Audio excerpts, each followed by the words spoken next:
What is up, everybody? It's Richard here with CRG Games, and I'm finally getting around to the core set 2020. I just got finished doing all the Strixhaven stuff. Finally, I did get my new rollers in for the scanner, so that's helped a ton. I've already opened all of these because I kind of prefer doing it this way. It's more fun for me as well because I can just thumb through the stack and get right to the rares and stuff, you know? Don't have to fumble around with the packs. There are some really good cards in this set that have been going up. Cavalier of Thorns is one of the big ones. It's about 20 bucks now, and that is in Devotion to Green Pioneer is what that is being run in. And of course, it runs 4 in that deck, or versions of that deck. So the demand is really high. July 1st, 2019. July 1st, 2019 is when this set come out. So here in about a week, it will be the 3-year anniversary of this set being released. And there's a lot of cards in this set that there's not a lot of on the market. For example, Corpse Knight. I love this card. I have like 300 something copies of it. I posted on Reddit a while back that I was going to buy a bunch, and I did. There's just not a whole lot out there. So without further ado, let's get into it. We are looking for that Cavalier of Thorns, and of course we want to get a Veil of Summer foil. It's like 50 bucks. That's like a $50 uncommon, so I'd love to have one, at least for my collection, you know. And 1, 2, 3, 4, 5. I am going to be sorting these ahead of time while I go. That way I don't have to do it later. And it shouldn't really take all that long. Artifacts are just going to go on the side. All right, so we've got... Man, I'm not really used to opening draft boosters because there's so many packs. I try to stick with, you know, like set boosters and collector boosters nowadays, just because it takes a lot less time. And we're starting off with the Temple. These are not very valuable, but nice nonetheless. The tokens, great tokens. All right. I'm going to try to go relatively quickly here. Now, I was not playing during this time. I came in after Core Set 2020, so I haven't really gotten to experience this set. I am going to be putting a binder together with the full set. Rotting Regisaur, I believe this is also going up a little bit. I think he's only a couple bucks. We'll have to look up that later. But I am going to put a binder together of this set. I basically have finished Kaldheim. I've almost finished Strixhaven, Gatecrash, and Return to Ravnica. I've almost finished. I've just got a couple cards of, like, you know, in each one to finish. We got Kalia, Zenith Seeker. Okay, it's first mythic. And a Renowned Weaponsmith. So I'm not 100% certain what the value is of all of the foils in this set, so I'm going to set them aside to look those up later. I know that some of them have like insanely high multipliers for them. Leyline of the Void. I think Leyline's pretty good. That's always been a pretty good card, I'm pretty sure. Nice. I like it. Evolving Wilds. Okay, I forgot that was in this set. Act of Treason. If I remember right, this came out in like, was it Avacyn Restored? I remember playing with that way back in the day. I think it came out in that block. It might have come out before that. I haven't really opened a whole lot of product from anything older than Avacyn Restored, so I don't really have a very good, you know, basis to go off of, other than looking the sets up. All right. This is basically what it's like when I'm sorting these cards afterwards. Marauding Raptor. Got it. Love the dinosaur theme. All right. So Corpse Knight right now, by the way, is running about $1.75, I think, is market price. But that could end up going up. Legion's End and a Scuttlemutt. It's nice. The 2 foil cards we got so far are both uncommons. Of course, we want to see rares. in Mythics, but I'm wondering why Veil of Summer is so expensive in foil. Like, I get it's a good card, but if the majority of cards are in the foil slot are commons or uncommons, you would think the supply would be kind of high, but maybe that just isn't the case. Actually, I don't think I've seen a Veil of Summer yet, so maybe they really aren't that common. All right, Hanged Executioner and Involving Wilds. Veil of Summer was about, I think, $8 or so. It has dropped a little bit. I want to say it's around the $7.50 range, so it hasn't dropped much. It's still an extremely playable card, and I think one of the best cards in green there is. I don't currently have a single copy, though. Got an elemental there. For myself, I don't have a copy, which I thought was kind of strange. All right. It's been a long weekend, I know that. Hey, Risen Reef. This is one of the more expensive uncommons. I actually should probably have this in my Animar deck, to be honest. Risen Reef in foil, I think, is close to $20.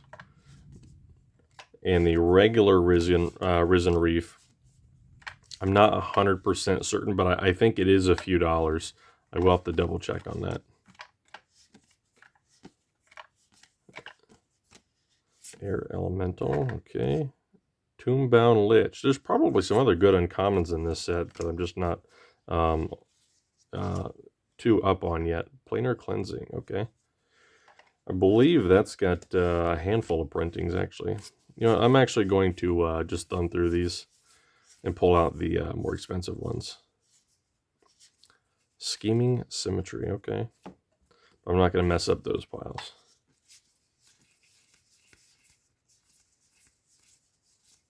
There's several. Vampire of the Dire Moon's actually one of the really good uncommons. It's a great vampire, and this in foil, I want to say, is around $6 or $7. I have one in my Edgar Markov deck, and it wasn't really that cheap.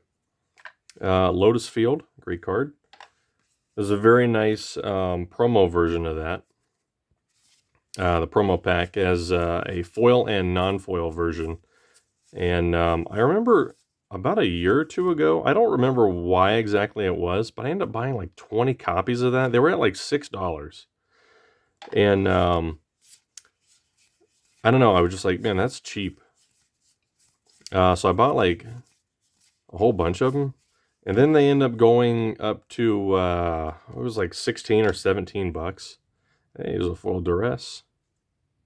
But Duress is not an expensive card, even in foil. Yeah, they went up to like 16 bucks. And then I didn't sell them. And I was like, man, they have to keep going. And then they didn't. And they turned around. And then I ended up selling a bunch for like, I don't know, like 12 bucks. It's still double what I paid, but should have sold them earlier. Embodiment of Agonies. I'm not familiar with all the cards in this set. I mean, I've been looking at it online here for weeks. I bought this case around a month ago. I paid about $130 a box, I want to say. And yesterday, hey, Colossus Hammer, great artifact. Yesterday, I was on MTG Box Sim. I think it's MTG Box Sim. And I did, I don't know, I just ran through like 50 or 100,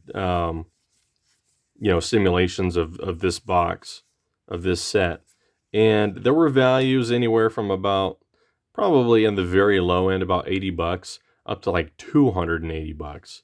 And of course, those $280 outcomes had like, foil mythics and things like that. And a whole bunch of Veil of Summers. But so far, I don't think I've seen any. The temples, they don't add anything to the value. They're pretty cheap. That elemental token, though, that thing is sick. I like that. I've not seen that one yet. What do we got here? Jeez Louise, another temple. So I've got a Return to Ravnica and a Gate Crash case still. I'm probably going to be opening those here relatively soon, but I will replace them, and the ones that I replace them with, I'm not going to open. Reason being is I need to kind of stock up on Shocklands, and I mean they're in that set. They're in those sets, and it's always nice to have very minty versions. Elvish Reclaimer. Huh. It's good for mill. Another elemental. No Veil of Summers yet. Where the heck are these things at? Oh, there we go. Veil of Summer. It's what, $7 bill? Something like that. We're just gonna put that in the rare pile. Steel Overseer, nice. I mean, I remember a time when Steel Overseer, he used to be really expensive. You know, that would have been a big hit. Wow, another Veil of Summer. Heck yeah. And whoa! Whoa. Oh, okay. Let me put this stuff down. Woo! Okay, so the temple, not that great. But geez Louise, we got a foil of Johnny. Look at that. That's exciting. I don't know if this is expensive or not, but it is going to go in a sealable sleeve. It's a near mint. The centering actually looks really good, especially, or at least on the back. I have to look at the front here real quick. Centering is shifted slightly, ever so slightly to the left. But other than that, it's not bad. Let's check out the value of that real quick here. Let's see, a Johnny, Strength of the Pride. $16. I figured it probably would have been more than that, but $16 is fine. We'll take that. Anytime you get a foil mythic, you know, foil planeswalker, it has more than just, you know, the financial value. It's also cool. Oh, nice. Sorin, this is the most expensive card in the set. Sorin is like around $27, I want to say. That is also a great hit. So this box seems to be pretty good so far. We're probably relatively close to $100. Tails End, okay. Rugged Highlands. And we're in the last stack here, so we got to get a couple good things to bump that value up. Hey, Cavalier of Thorns, $20. Heck yeah. This card, so I was looking at the history of this card. It wasn't that long ago that this thing was like $3. So congrats to anybody. Oh, there's a foil back there. Congrats to anybody who had a ton of them at $3 and is now, you know, going on vacation because of their spec. Cavalier of Flame and a foil rare Chandra's Regulator. I don't really know how much that's worth. I don't think Cavalier of Flame is that expensive, but it's a foil, or it's a rare, so you gotta love it. Colossus Hammer, a foil Colossus Hammer is actually kind of expensive. All right, last bit of the stack. Dang, there are more temples in this freaking box than I've ever seen in my life. I just would rather have something else. You know, like a Shockland. Hey, Corpse Knight. I'm going to add that to my stash. And then a Gargos, Vicious Watcher. This poor card has been printed to oblivion. It's in like, I think it's in a couple sets, and it's a promo.